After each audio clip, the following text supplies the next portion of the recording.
Hello, मैं चेतनलाल रेगर, आचार्य समाजशास्त्र, राजकीय महाविद्यालय शाहपुरा, जिला भीलवाड़ा। मैं आज आपको बीए पार्ट सेकंड के सेकंड प्रश्न पत्र जो भारतीय समाज के मुद्दे और समस्याएं हैं उसके अंतर्गत जो एक महत्वपूर्ण अध्याय है, चैप्टर है अनएम्प्लॉयमेंट, बेकारी अर्थात बेरोजगारी। आज विश्व के अनेक देशों को बेरोजगारी की समस्याओं का सामना पड़ रहा है। यह समस्या केवल जो औद्योगिक दृष्टि से पिछड़े हुए देश तक की नहीं बल्कि संपन्न देशों की भी है, अर्थात जहां औद्योगिकरण, यातायात के साधन, मशीनीकरण, मुद्रा अर्थव्यवस्था आदि ने अनेक सुविधाएं जो है मनुष्यों को प्रदान करी, फिर भी बेरोजगारी की समस्याएं जनसंख्या के अनुपात में बढ़ती जा रही है। तो सबसे पहले बेरोजगारी की समस्या के बारे में जानने से पहले हमें ये जानना आवश्यक है बेकारी किसे कहते हैं, अर्थात बेरोजगारी का अर्थ व परिभाषा क्या है। बेकारी जो शब्द की जो उपयुक्त व सर्वमान्य परिभाषा उपलब्ध नहीं है, इसलिए प्रोफेसर पीगू ने कहते हैं कि बेकारी उन विभिन्न शब्दों के संदर्भ में प्रयोग किया जा सकता है जिनका साधारण व्यक्ति प्रयोग करते हैं, जिसका साधारण अर्थ लगभग सभी जानते हैं, परंतु जिसकी ठीक व्याख्या करना कठिन कार्य है। उदाहरण के लिए हम बेकार व्यक्ति में उन लोगों को सम्मिलित कर सकते हैं जो सुस्त हैं, काम नहीं करना चाहते हैं, जो बीमार हैं या हड़ताल पर रहने के कारण काम पर नहीं जा रहे हैं। इसी प्रकार अन्य लोगों को भी जो इस समय काम पर नहीं लगाए जा सकते हैं, हम इनको भी बेकारी के अंतर्गत शामिल कर सकते हैं। इसके संदर्भ में फेयरचाइल्ड ने भी लिखा है कि सामान्य दशाओं तथा सामान्य वेतन दर पर व्यक्ति को बलपूर्वक और अनैच्छिक रूप से वेतन के काम से अलग कर देने की स्थिति को बेरोजगारी कह सकते हैं। इसी प्रकार डी मेलो ने भी उन बेकारों में सम्मिलित नहीं किया है, यानी बेकार व्यक्ति उसी को माना है जो अपनी इच्छा होते हुए भी वेतनभोगी कार्य नहीं पा सकता। इसी प्रकार से जी.आर. मदान ने भी उस देश में बेकारी है जहां स्वस्थ शरीर वाले ऐसे व्यक्तियों को मजदूरी के सामान्य स्तर पर काम नहीं मिल पाता जो काम करना चाहता है।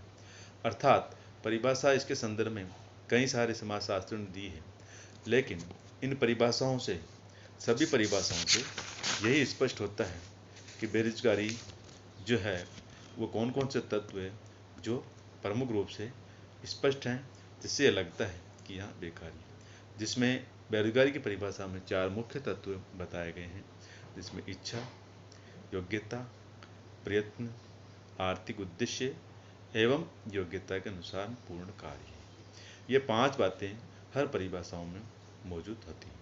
इच्छा से तात्पर्य कि किसी भी व्यक्ति को बेकार उस समय कहा जाएगा जब वह काम करने की इच्छा रखते हों और उसे काम ना मिले। दूसरी बात योग्यता, केवल मात्र काम करने की इच्छा ही होना पर्याप्त नहीं, बल्कि व्यक्ति में कार्य करने की शारीरिक एवं मानसिक योग्यता भी होनी चाहिए। यदि कोई व्यक्ति अंग भंग होने, बीमार होने, वृद्ध होने या पागल होने के कारण कार्य करने के योग्य नहीं है, तो हम उसे कार्य करने की इच्छा रखने पर भी बेरोजगार नहीं कहेंगे।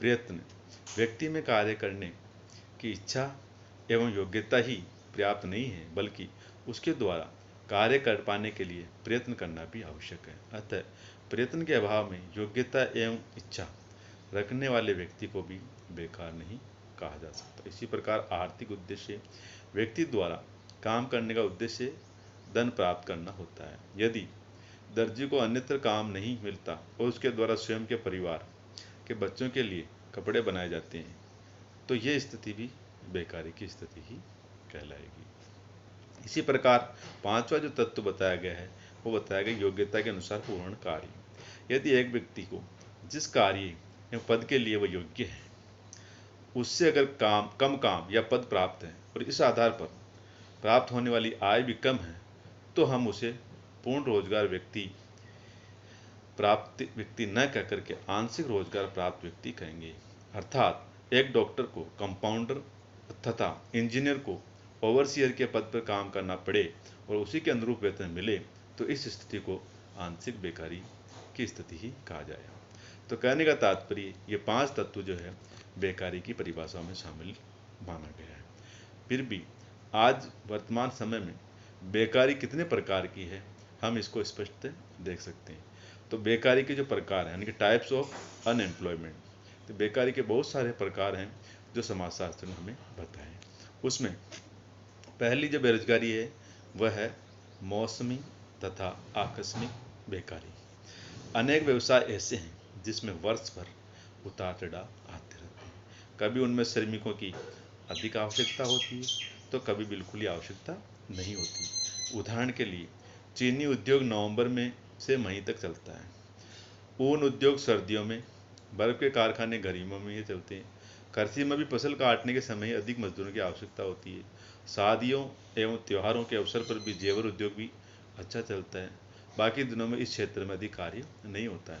तो इस प्रकार की बेकारी जो मजदूरों में गतिशीलता उत्पन्न कर देती है और वे रोजगार की तलाश में शहरों या औद्योगिक केंद्रों की ओर जाते हैं, तो ऐसे व्यवसायों में लगे लोगों के जीवन में असंतुलन एवं अस्थिरता पैदा हो जाती है। तो कहने का तात्पर्य जो मौसम के अनुसार व्यक्ति को कार्य मिले, बाकी दिनों में उसको कार्य ना मिले, तो ऐसी स्थिति को मौसमी या आकस्मिक बेकारी कहा जा सकता है। नंबर 2, दूसरी जो बेरोजगारी है वह प्रौद्योगिक बेकारी अर्थात टेक्नोलॉजिकल अनएम्प्लॉयमेंट। उद्योगों में मशीनीकरण एवं नवीन आविष्कारों के परिणाम स्वरूप मानव शक्ति का जो प्रयोग है वह निरंतर घट रहा है।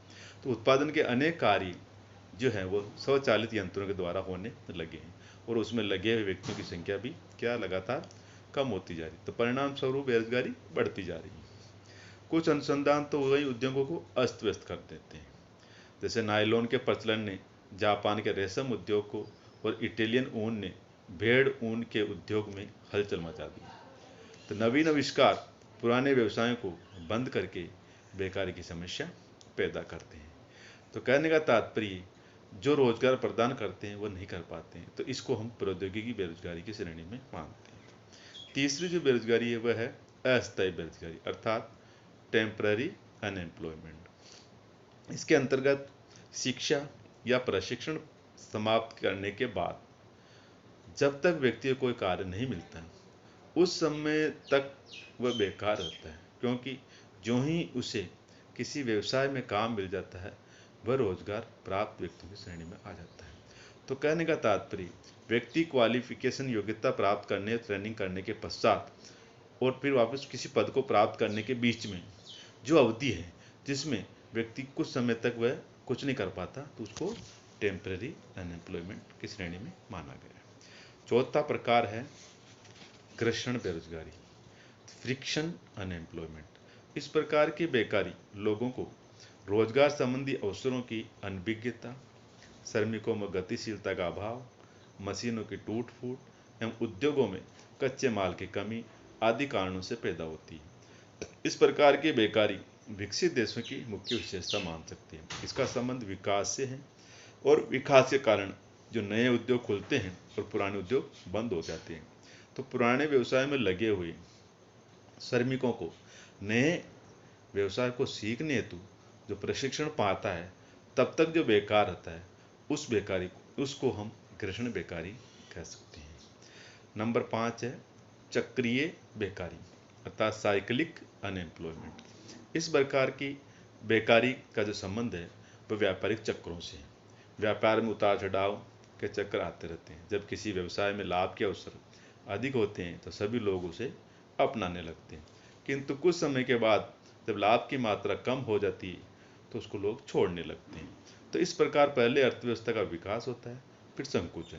जब एक व्यवसाय में मंदी आती है तो लोगों को भयंकर बेकारी और कष्टों का सामना करना पड़ता है। तो इस प्रकार की बेकारी को हम चक्रीय बेकारी या बेरोजगारी कह सकते हैं। नंबर 6 है अर्ध बेकारी। अर्ध बेकारी किसे कहते हैं? जब व्यक्ति को अपनी योग्यता के अनुसार काम नहीं मिलता है। जैसे एक डॉक्टर को कंपाउंडर के पद पर और एक इंजीनियर को ओवरसियर के पद पर कार्य करना पड़े और वेतन भी कम प्राप्त हो, तो हम उसे अर्ध बेकारी की श्रेणी में रख सकते हैं।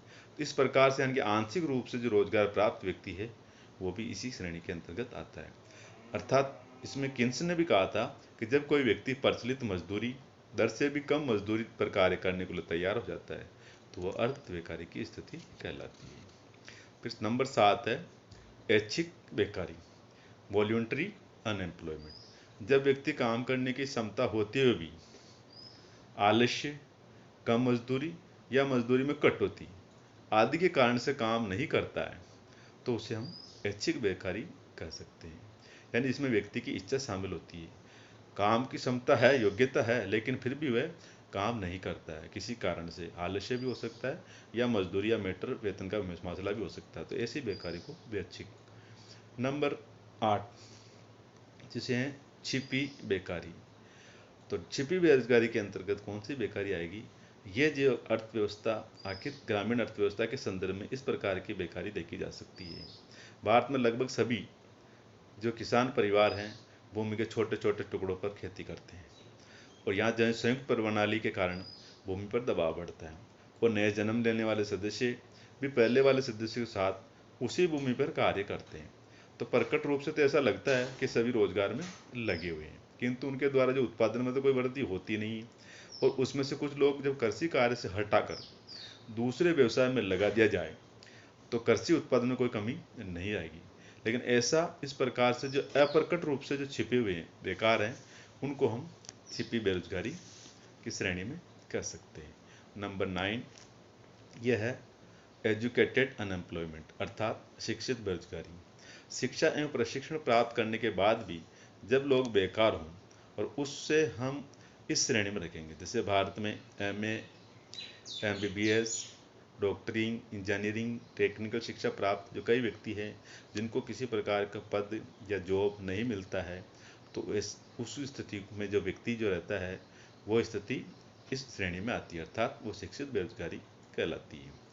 नंबर 10 है संरचनात्मक बेरोजगारी यानी स्ट्रक्चरल अनएम्प्लॉयमेंट। इस प्रकार की बेकारी का जो मूल कारण है किसी देश की अर्थव्यवस्था में संरचनात्मक परिवर्तन से है।